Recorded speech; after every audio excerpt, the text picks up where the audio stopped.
नमस्कार दोस्तों। Free fund के श्रीखंड के बारे में हमने पहले भी आपसे एक एपिसोड में बात की थी। उसे देखने और सुनने के बाद कई दर्शकों ने हमसे इसी विषय पर और भी विस्तार में बात करने के लिए कहा था। अभय न्यूज सच की जंग का दूसरा नाम है। आज भी हम आपको एक ऐसे ही कड़वे सच से रूबरू करवाएंगे। मैं हूं आपके साथ राजेंद्र नागर। महज वोट हासिल करने के लिए राजनीतिक दल जिस तरह से अपने अपने डमरू बजाने में लगे हैं, उसके साइड इफेक्ट भी अब सामने आने लगे हैं। वादों के पिटारे खुलते ही जा रहे हैं। साल 2015 में चुनावी आयोग ने अपनी गाइडलाइन में यह कहा था कि राजनीतिक दल चुनाव मैदान में उतरते वक्त मतदाताओं से जो वादे करते हैं वे कैसे पूरा होंगे, किस स्रोत से पैसा आएगा, यह भी उन्हें बताना आवश्यक होगा। लेकिन इस पर अमल नहीं हुआ। इस बार 5 राज्यों में विधानसभा चुनाव होने जा रहे हैं, इसलिए चुनाव आयोग को चाहिए कि कम से कम इस बार अपने दिशा निर्देशों को सख्ती से लागू करे।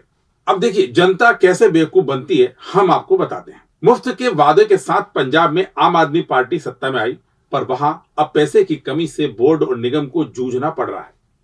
यदि दिल्ली की बात करें तो दिल्ली परिवहन निगम लगभग 45,000 करोड़ के घाटे में है। दिल्ली का जल बोर्ड 70,000 करोड़ के घाटे में है। पंजाब में सत्ताधारी दल ने पुरानी पेंशन योजना लागू करने का वादा किया था, लेकिन उन्हें अब समझ में आ रहा है कि हमारी जेब तो खाली है। हिमाचल में कांग्रेस महिलाओं को मासिक भत्ता देने का वादा करके आई थी, लेकिन वहां भी मुश्किलें अब सामने हैं। इसी तरह से कर्नाटक के विधानसभा चुनाव में भी कांग्रेस फ्री गारंटी के वादे करके जीत गई, पर अब गारंटी पूरा करना कठिन होता जा रहा है। इसी बीच राजस्थान और मध्य प्रदेश में जिस तरह से खुले हाथों से वादों का खजाना खोल दिया गया है, वह सबको पता है।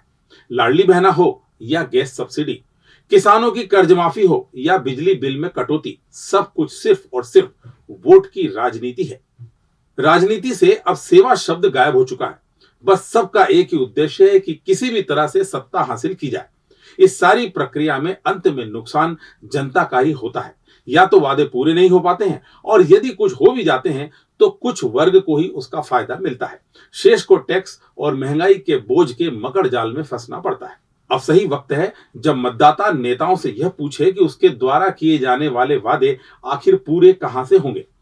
मतदाताओं को अपने विवेक पर भरोसा करके ही वोट देना चाहिए। आपको आज का हमारा ये एपिसोड कैसा लगा, कमेंट बॉक्स में लिखकर हमें अवश्य बताएं।